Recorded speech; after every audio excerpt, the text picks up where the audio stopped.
What is guys, welcome back once again. So दोस्तों, आज की कहानी जो एक्सप्लेन करने जा रहे हैं उसका नाम है 12 ईयर ऑफ स्लेव। आपने आज़ादी के काफ़ी किस्से सुने होंगे, पर इस कहानी को देखने के बाद आपको आज़ादी का असली मायने पता चल जाएगा। ये उस समय की बात है जब लोग बाजार में सब्जियां नहीं बल्कि इंसानों को खरीदने जाया करते थे, ताकि वो उन्हें अपना गुलाम बना सके और उन्हें सालों साल काम करवा सके, जिसमें आपको बूढ़े, जवान, औरतें, बच्चे, हर तरह के लोग मिलेंगे। पर उन्हीं में से एक इंसान है सोलोमन एजियोफर, जो देखने में ब्लैक है लेकिन उसका दिल बिल्कुल साफ है। वो औरों की तरह किसी का गुलाम नहीं है, वो अपने परिवार के साथ खुशी खुशी जीता है। सोलोमन एक इज्जतदार म्यूजिशियन है। अब एक दिन हर बार की तरह वो अपने काम के लिए जा रहा होता है और तभी उसे एक दोस्त मिलता है जो उसे दो वाइट लोगों से मिलवाता है, जिनके नाम थे ब्राउन और हैमिल्टन। दोनों प्रोफेशन से मैजिशियन होते हैं। वो सोलोमन को बताते हैं कि हम तुम्हें एक काम देना चाहते हैं, क्योंकि तुम वायलिन बहुत ही अच्छा बजाते हो। तुम्हें हमारे शो में काम करना होगा और जिस दिन हमारी परफॉर्मेंस होगी उस दिन की तुम्हें $250 मिलेंगे। उस दौर में दोस्तों $250 की रकम बहुत ही ज़्यादा होती थी, जिस वजह से सोलोमन उनके ऑफर को हाँ कर देता है। जिसके कुछ दिन बाद हम उन्हें वॉशिंगटन में देखते हैं, जहां वो दोनों काम किया करते थे। अब तीनों एक रेस्टोरेंट में बैठकर खाना खा रहे होते हैं, जहां सोलोमन काफ़ी ड्रिंक कर लेता है। लेकिन जब उसकी आंख खुलती है तो वो एक अंधेरे कमरे में खुद को जंजीरों से बंधा पाता है। यहाँ से उसकी ज़िंदगी का एक दूसरा किस्सा शुरू होता है। वो ये देख के बहुत ही ज़्यादा दंग रह जाता है कि आखिर वो यहाँ पर कैसे आया। अब धीरे धीरे करके उसे कल रात की सब बातें याद आने लगती है। उसे पता चल जाता है कि उन लोगों ने उसे धोखा दिया था और यहाँ ला के उसे बेच दिया गया है। अब थोड़ी देर बाद उस कमरे में दो लोग आते हैं, जिन्हें सोलोमन कहता है कि मैं गुलाम नहीं हूँ, मैं आज़ाद हूँ। लेकिन वो लोग उसकी कहाँ सुनने वाले थे।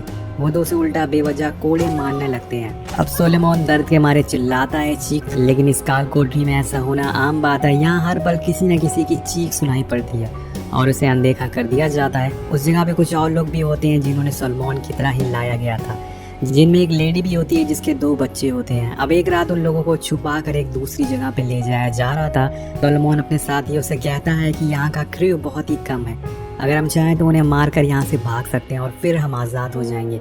वो लोग उसकी बात मान जाते हैं और गोरों का इंतज़ार करने लगते हैं। अब थोड़ी देर बाद वहाँ एक आदमी आता है जो उस ब्लैक लेडी को ज़बरदस्ती अपने साथ ले जाने लगता है। लेकिन तभी एक ब्लैक आदमी उसे पीछे से रोकने की कोशिश करता है, लेकिन बिना सोचे समझे वो वाइट आदमी उसे चाकू मार देता है। और यहाँ पर हमें पता चलता है कि उन गुलामों की कोई भी कीमत नहीं है, इन्हें जानवर की तरह रखा जाता है। अब अगले दिन सोलोमन उसकी लाश पानी में बहा देता है और उसे भी समझ आ गया था कि अगर उसे ज़रा भी आवाज़ उठाई तो वो भी पानी में अगले दिन बह रहा होगा। थोड़ी देर बाद सारे गुलाम एक जगह पहुँचते हैं जहाँ पे गुलामों के मालिक होते हैं। वहाँ सोलोमन चारों तरफ नजरें घुमाता है तो उसे हर तरफ बेबसी दिखती है। गुलाम अपनी जान की भीख मांगते हुए दिखते हैं। औरतें, बूढ़े, बच्चे, हर कोई किसी न किसी की पर्सनल प्रॉपर्टी होती है। कुछ गुलाम ऐसे भी होते हैं जिनके शरीर पे चोटों के निशान थे और इन्हें देखकर किसी की भी रूह कांप जाए।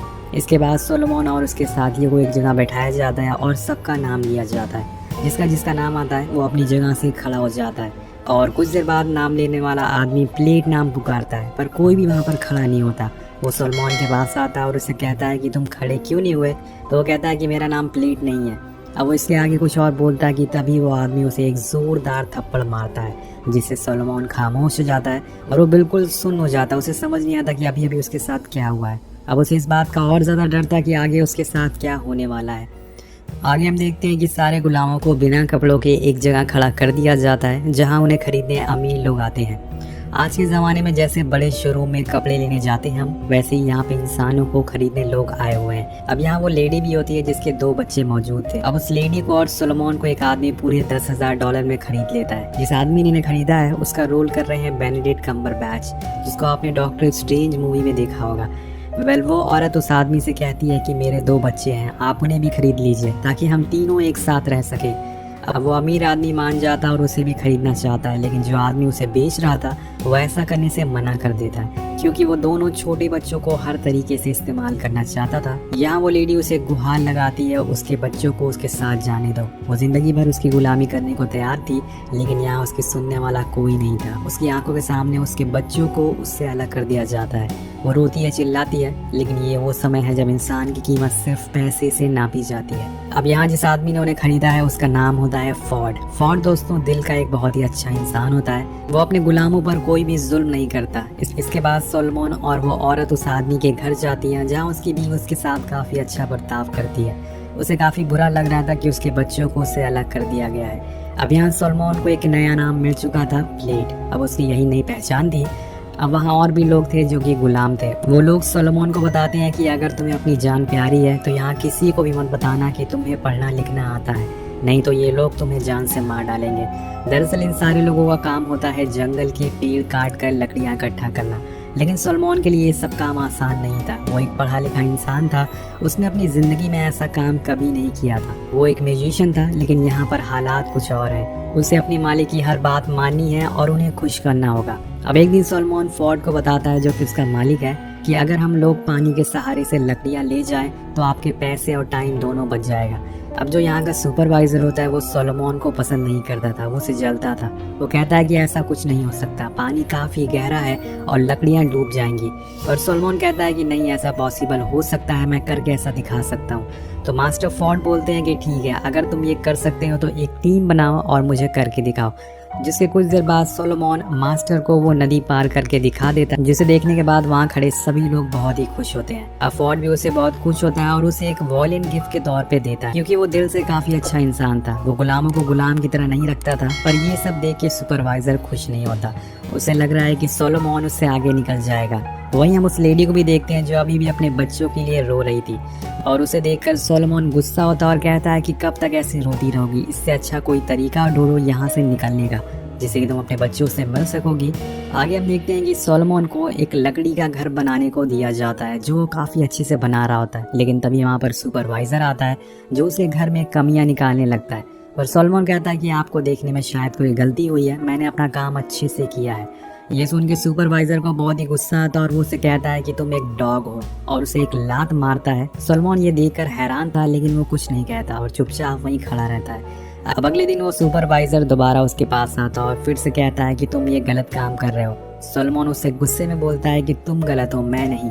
इस बात से वो आदमी बहुत ही ज्यादा गुस्सा हो जाता है और सोलोमन पर हाथ उठा देता है। अब इस बार सोलोमन भी चुप नहीं बैठता, वो उसे बेल्ट से मारना शुरू कर देता है बेल्ट। लेकिन इसी बीच वहाँ एक और सुपरवाइजर आता है, जो दूसरे वाले सुपरवाइजर को लेके चला जाता है और सोलोमन से बोलता है कि अगर तुम अपनी जान बचाना चाहते हो तो यहीं बैठे रहना। अब कुछ देर बाद वो दोनों एक और आदमी को लेके यहाँ पर आते हैं। अब यहाँ उसे ऐसी चीज की सजा मिलने वाली थी जो उसने कभी किया ही ना हो।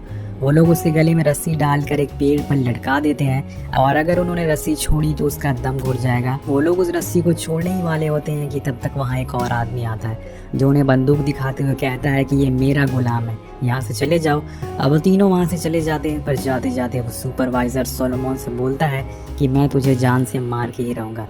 उसके जाने के बाद सोलोमन की मुश्किलें और ज्यादा बढ़ जाती है। वो बस अपने पैर के अंगूठे के सहारे खड़ा हुआ था, अगर उसने वो हटाया तो वो मारा जाएगा। उसके पास काफी लोग काम कर रहे होते हैं, लेकिन वो लोग उसे ऐसे अनदेखा कर देते हैं जैसे कि सोलोमन को कुछ हुआ ही ना हो, जैसे ये सब उनके लिए नॉर्मल हो। कुछ देर बाद वहाँ मास्टर फोर्ड आते हैं, जो उसे नीचे उतार के अपने घर ले जाते हैं। वहाँ उसे बताते हैं कि वो सुपरवाइजर तुम्हें नहीं छोड़ेगा, इसलिए मैंने तुम्हारी जान बचाने के लिए तुम्हें एक दूसरे मास्टर को भेज दिया है, जिसका नाम है एडविन एप्स। सोलोमन उससे कहता है कि मैं एक आज़ाद इंसान हूँ और आप ये बात जानते हैं, प्लीज़ मुझे यहाँ से बाहर निकालो, मुझे मेरे परिवार के पास भेज दो। लेकिन मास्टर कहता है कि मैं ऐसा नहीं कर सकता, क्योंकि मेरे ऊपर भी बहुत ही कर्जा है, तुम्हारी जान बचाने के अलावा मेरे पास और कोई चारा नहीं है। अब सोलोमन अपनी ज़िंदगी से उब गया था, उसके मन में बस यही था कि वो जिसके पास भी जाए वो उसे घर जाने दे। अब सीन शिफ्ट होता है और हम उसको नए मास्टर के पास देखते हैं, एडविन एप्स। यहाँ पर एडविन स्वभाव से मास्टर फोर्ड से बिल्कुल उल्टा था। वो गुलामों को बुरी तरह से पीटता था और उन पर जुल्म करता था। अब इस जगह पर गुलामों को रुई निकालने का काम दिया जाता है। उन्हीं में से एक पैट्सी नाम की लड़की होती है, जो उम्र में काफी छोटी थी, लेकिन वो यहाँ और गुलामों से 2 गुनी रुई निकालती थी। अब हर शाम काम के बाद हिसाब लगाया जाता है। जिस किसी ने अगर 100 किलो से कम रुई निकाली तो उसे कोड़े मारे जाते थे। पर आज तक पैट्सी को कभी भी कोड़े नहीं मारे गए, क्योंकि वो अपना काम बहुत ही अच्छे से करती थी। लेकिन एडविन बहुत ही बेरहम इंसान होता है, उसकी बुरी नज़र पैट्सी पर भी थी। अब एक दिन सारे गुलाम अपने कामों को पूरा करके एक नींद ले रहे थे, लेकिन उनके मालिक को सब्र नहीं है कि गुलाम जरा भी आराम करे। वो अपने आदमियों से क्या कि उन्हें अपने घर आने को कहता है। अब सारे गुलाम आधी अधूरी नींद में उठकर भागते हुए उसके पास आते हैं, और यहाँ आने पर पता चलता है कि उनके मास्टर को नाच कर दिखाना है, क्योंकि उसे मनोरंजन चाहिए था। तो ये सीन देखकर आप उस टाइम के लोगों की मेंटालिटी का पता लगा सकते हैं। अब सारे गुलाम वहाँ पर नाचने लगते हैं और इसी बीच वहाँ मास्टर की वाइफ आ जाती है, जो एक शीशे के जग से पैट्सी के मुंह पर पानी फेंक देती है। वो दर्द के मारे वहीं गिर जाती है। उसने ऐसा इसलिए किया क्योंकि उसे पता था कि उसके पति की बुरी नज़र उस पर है, और वो अपने पति से कहती है कि इसे कहीं और भेज दो। लेकिन वो कहता है कि मैं इसे कहीं नहीं बेचूंगा क्योंकि ये काम बहुत अच्छा करती है। अब एक दिन सोलोमन से मास्टर की वाइफ कुछ सामान लाने को कहती है जिसे लेके वो चला जाता है और आधे रास्ते में वो फैसला करता है कि वो आज भाग जाएगा, अब बस बहुत ही हुआ। और वो करता भी ऐसा ही है, लेकिन थोड़ी दूर जाने पे उसे कुछ गोरे लोग दिखते हैं जो 2 गुलामों को फांसी दे रहे थे। वो गोरे से पूछते हैं कि तुम किसके गुलाम हो, और सोलोमन डर कर कोई भी जवाब नहीं देता। जिसके बाद वो उसके गले में एक लॉकेट देखते हैं जिस पर उसके मास्टर का नाम लिखा था। ये वो दौर चल रहा है दोस्तों जहाँ कुत्तों के गले में पट्टा नहीं बल्कि इंसानों के गले में पट्टा डाला जाता था, इसमें उनके मालिकों के नाम लिखे हुए थे। अब इस पट्टे को देखकर वो गोरे से छोड़ देते हैं। जाते जाते सोलोमन उन गुलामों की आंखों में देखता है जो उसे चीख चीख कर कह रहे थे कि हम भी तेरी तरह भाग रहे थे ताकि अपने परिवार, अपने छोटे बच्चों से मिल सकें, लेकिन आज उसकी सज़ा हम भुगत रहे हैं। एक्चुअल में दोस्तों ये जो गोरे लोग हैं जो कि ये जंगल में घूम रहे हैं, ये जो भी गुलाम यहाँ से भागता था या भागने की कोशिश करता था, ये उसे पकड़ लेते थे और उसे फांसी पर लटका देते थे। और ऐसा ही यहाँ कुछ लोगों के साथ हो रहा था। अब ये नज़ारा देखने के बाद वो भागने की बजाय सीधा बाजार जाता है और सामान लेके मास्टर की वाइफ को दे देता है। और इसी तरह से साल बीतने लगते हैं और हर रात पैट्सी के साथ जुल्म होता है, वो भी सबके सामने। सोलोमन ये सब देख रहा था लेकिन वो कुछ भी नहीं कर सकता था। अब एक रात पैट्सी उसके पास आती है और उसे एक रिंग देते हुए कहती है कि ये मैंने मास्टर के घर से चुराई थी, तुम इसे रख लो लेकिन मेरा एक काम करवा दो। वो पूछता है कि कैसा काम?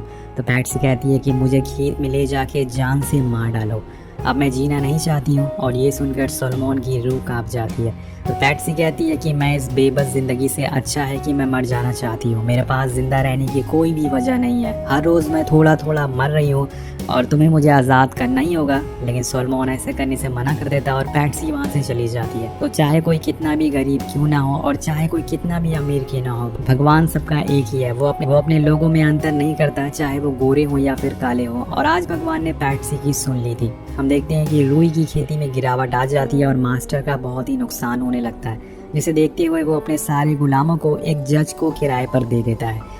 आज़ादी ना सही लेकिन इन गुलामों के लिए थोड़ा सा दर्द से राहत मिल गई थी। और जज के यहाँ इन लोगों का काम होता है गन्ने की खेती करना। और इसी बीच सोलोमन को वहाँ एक शादी में वायलिन बजाने को कहा जाता है, जो कि वो काफ़ी अच्छे से बजाता भी है। अब कुछ दिन बाद ये लोग दोबारा से अपने पुराने मास्टर के पास आ जाते हैं क्योंकि वो अब रुई की खेती फिर से शुरू होने लग गई थी। ये सारे लोग जब तक वहाँ पर थे बहुत ही ज़्यादा खुश थे, लेकिन यहाँ आते ही इनके साथ जुल्म होना शुरू हो जाता है। फिर से वही सिलसिला शुरू हो जाता है, जो सबसे कम रुई निकालेगा उसे 100 कोड़े लगाए जाते हैं। और इस लिस्ट में सोलोमन सबसे आगे रहता है, उसे ज़्यादातर कोड़े लगते थे।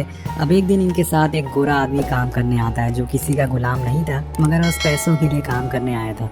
वो सारे गुलामों के साथ ही रहता था। धीरे धीरे करके उसके और लोगों के बीच में दोस्ती होना शुरू हो जाती है। सोलोमन उससे कहता है कि तुम मेरे लिए काम करोगे? तो वो कहता है कि क्या काम है? तो वो बोलता है कि मैं तुम्हें एक लेटर लिख के दूंगा, तुम उसे पोस्ट कर दोगे, मैं तुम्हें उसके बदले में कुछ पैसे भी दूंगा। तो वो गोरा आदमी पैसे ले लेता और मान जाता है। अब सोलोमन कहता है कि मैं तुम्हें 2 दिन बाद लेटर दे दूंगा, लेकिन वो गोरा सोलोमन को धोखा दे देता है और मालिक को सारी बातें बता देता है कि तुम्हारा एक गुलाम यहाँ से भागना चाहता है। ये जानकर उसका मालिक आता है जो कि नशे में था। वो उससे कहता है कि मैंने सुना है कि यहाँ पर कोई पढ़ा लिखा गुलाम है। तो वो कहता है कि नहीं मालिक, यहाँ ऐसा कोई नहीं है। इसके बाद वो उससे पूछता है कि मैंने सुना है कि तुम एक लेटर लिख रहे हो जिसे तुमने उस वाइट गुलाम को पोस्ट करने को दिया है। सोलोमन मना कर देता है और झूठ बोलता है कि मालिक, वाइट गुलाम यहाँ का सुपरवाइजर बनना चाहता है, इसलिए वो हम लोगों पे झूठा इल्ज़ाम लगा रहा है। उसका मालिक मान जाता और सोलोमन की जान जाते जाते बचती है। अब उसके जाने के बाद वो उस लेटर को जला देता है और यहाँ वो खुद के सामने अपनी उम्मीदों को जलते हुए देख रहा था। और ये लेटर ही उसकी एक आखिरी उम्मीद थी उसके परिवार वालों को बताने के लिए कि वो अभी भी जिंदा है। लेकिन अब वो उम्मीद भी ख़त्म हो चुकी है। वो शायद यही काम करते करते एक दिन मर जाएगा और किसी को भी पता नहीं चलेगा।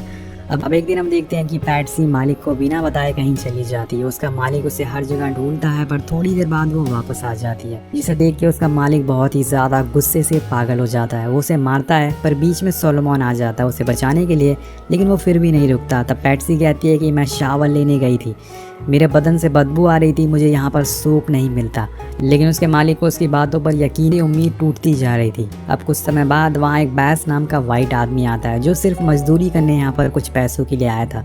उसके पास वहाँ का मालिक आता है और उसे ड्रिंक ऑफर करता है, लेकिन वो ये कहते हुए मना कर देता है कि तुम्हें सिर्फ मेरा पसीना दिख रहा है, जो ये गुलाम है तुम्हारे लिए सालों से काम कर रहे हैं, उन्हें दे दो ये ड्रिंक। लेकिन मालिक कहता है कि ये तो मेरे गुलाम है, ये जानवर से भी बदतर है, ये मेरी प्रॉपर्टी है, मैं इनके साथ चाहे जो मर्जी वो करो। लेकिन तुम एक वाइट हो और तुम मेरे दोस्त भी बन सकते हो। दूर काम कर रहा सोलोमन ये सब बातें सुन रहा होता है। वो समझ जाता है कि ये इंसान दिल का अच्छा है। अब यहाँ पर दोस्तों बैस का रोल किया है ब्रैड पिट ने, जो कि एक काफ़ी बेहतरीन एक्टर है। अब एक दिन बैस उसके पास आता है और उससे बोलता है कि तुम शायद मुझसे कुछ बोलना चाहते हो, तुम्हारे दिल में जो भी बात है वो मुझसे बोल दो, मैं और लोगों की तरह नहीं हूँ। सोलोमन को भी यकीन हो जाता है, जिसके बाद वो अपनी पूरी ज़िंदगी उसके सामने ला के रख देता है, जिसे सुन के वो भी समझ जाता है कि असल में एक इंसान किस हद तक गिर सकता है। बैस कहता है कि अगर ये लेटर पोस्ट करने से तुम्हारी ज़िंदगी बदल जाएगी, तुम्हें आज़ादी मिल सकती है, तो मैं ये करने के लिए तैयार हूँ, लेकिन ध्यान रखना कि ये बात किसी को भी पता ना चले। अब कुछ दिन बीत जाते हैं और बैस वहाँ से काम छोड़ देता है और अपने घर चला जाता है। अब एक दिन सोलोमन हर बार की तरह अपने लोगों के साथ काम कर रहा होता है और तभी वहाँ पर टांगे से दो आदमी आते हैं, जिनमें से एक पुलिस वाला होता है और वो आके सबसे पूछता है कि यहाँ पे प्लेट नाम का कोई आदमी है। तो सोलोमन उसके पास जाता है और कहता है कि हाँ मेरा नाम ही प्लेट है। तो पुलिस वाला पूछता है कि इसके अलावा तुम्हारा कोई और भी नाम है? तो वो कहता है कि हाँ मेरा असली नाम है सोलोमन। और इसके बाद जब सोलोमन उस टांगे पर देखता है तो वो बहुत ही ज़्यादा खुश हो जाता है, क्योंकि वहाँ पर जो आदमी था वो उसे पहचान लेता है। और दोस्तों ये वही शख्स होता है जिसकी दुकान से सोलोमन अपनी फैमिली के साथ शॉपिंग किया करता था। और इसके बाद वो पुलिस वाला उसे कुछ और सवाल पूछता है जो उसकी फैमिली से रिलेटेड होते हैं, जो कि वो सही बता देता है। और इसी बीच वहाँ उसका मालिक आ जाता है और कहता है कि ये मेरा गुलाम है, इसे छोड़ दो।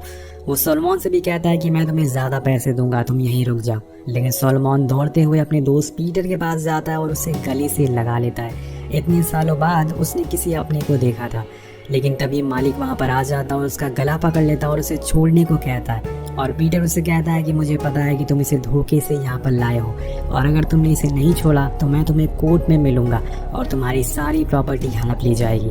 ये बोल के वो सोलोमन को ले जाने लगता है और तभी पीछे से एक आवाज़ आती है सोलोमन। वो सोचता है कि यहाँ मुझे इस नाम से कौन पुकार रहा है। तो अब अपने टांगे से उतरता है और पीछे मुड़ता है तो वो पैट्सी थी, जो उसे गले मिलती है और खूब रोती है, क्योंकि वो यहाँ सालों से काम कर रही थी। क्योंकि सोलोमन अब जानता है कि वो पैट्सी से आखिरी बार मिल रहा है, और वो भी जानती है कि वो अब दोबारा सोलोमन को कभी देख नहीं पाएगी और शायद उसकी मौत यहीं इसी जगह पर हो जाए। अब सोलोमन की आंखों में आंसू है।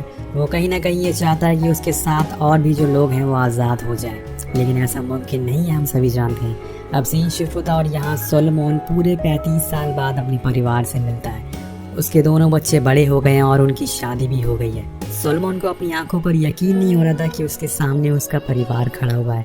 वो उन्हें देखकर रोने लगता है और उनसे माफ़ी मांगता है कि वो बुरे वक्त में फंस गया था। और उसके बच्चे उसके पास आते हैं और सभी उसे गले लगाकर रोने लगते हैं और कहते हैं कि आपको माफ़ी मांगने की कोई ज़रूरत नहीं है, आपने कुछ भी गलत नहीं किया। और इसी इमोशनल एंडिंग के साथ ये कहानी खत्म हो जाती है। इस पूरी दुनिया में आपको बहुत सारे ऐसे बुरे लोग मिलेंगे जो आपके पैसे, आपके स्किन कलर, आपके पहनावे से आपको नीचा दिखाएंगे, आपको कमज़ोर समझेंगे, लेकिन आपको कुछ बैस जैसे लोग भी मिलेंगे जिनके अंदर अभी भी इंसानियत जिंदा है। अगर बैस ने उसकी मदद ना की होती तो आज सोलोमन अभी भी गुलाम होता। अब आगे चलकर सोलोमन ने अपनी इस कहानी पर एक किताब लिखी जिसका नाम था 12 ईयर ऑफ स्लेव, और उसी पर यह मूवी बनाई गई है। आगे चलकर उसने कई गुलामी के खिलाफ कई आंदोलन में हिस्सा भी लिया, लेकिन आज तक ये किसी को भी पता नहीं चला कि सोलोमन की मौत कहाँ हुई और उसे कहाँ दफनाया गया। इसी के साथ आगे चलकर 19 जून 1865 में गुलामी के कानून को ख़त्म कर दिया गया था अमेरिका में, जिसके बाद सभी गुलाम आज़ाद हो गए थे। ये कहानी देखकर आपको एक आइडिया हो गया होगा कि जब हिंदुस्तान आज़ाद नहीं हुआ था तो हमारे साथ कैसा बर्ताव किया जाता था। तो कहानी यही खत्म हो जाती है। आपको ये कहानी कैसी लगी नीचे कमेंट करके ज़रूर बताएगा। मिलते हैं आपसे अगली वीडियो में। Thank you so much watching.